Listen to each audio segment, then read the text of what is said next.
నింపాలి. నింపినరా చూడండి. Right, okay. Next ఏం చేస్తారు చూడండి.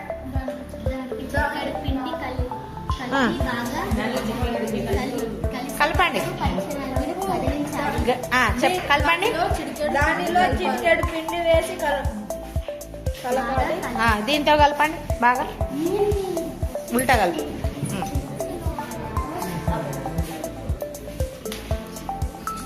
పరీక్ష నాణ్యతలకు రెండిటిలోన సమానంగా తీసుకోవాలి. Very good.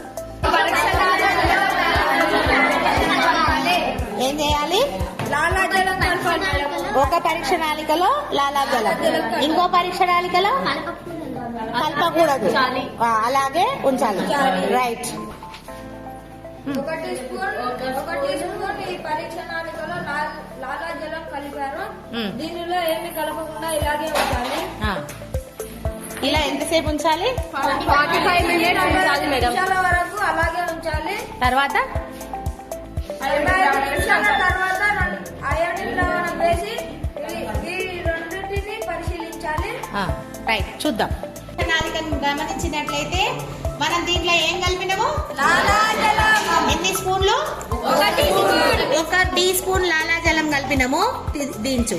ఇక్కడ లాలాజలం లేనిది ఇది లాలాజలం ఉన్న పిండి పదార్థ ద్రావణము, లాలాజలము లేని పిండి పదార్థ ద్రావణము కదా. ఈ లాలాజలము ఉన్న దాంట్లో రంగు మారిందా?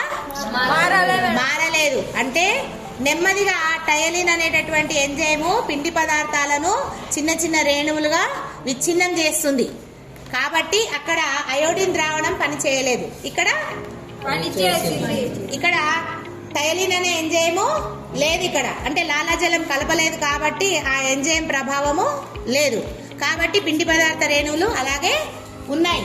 పిండి పదార్థం ఉంది, అయోడిన్ ద్రావణాన్ని వాడిన. ఓకేనా?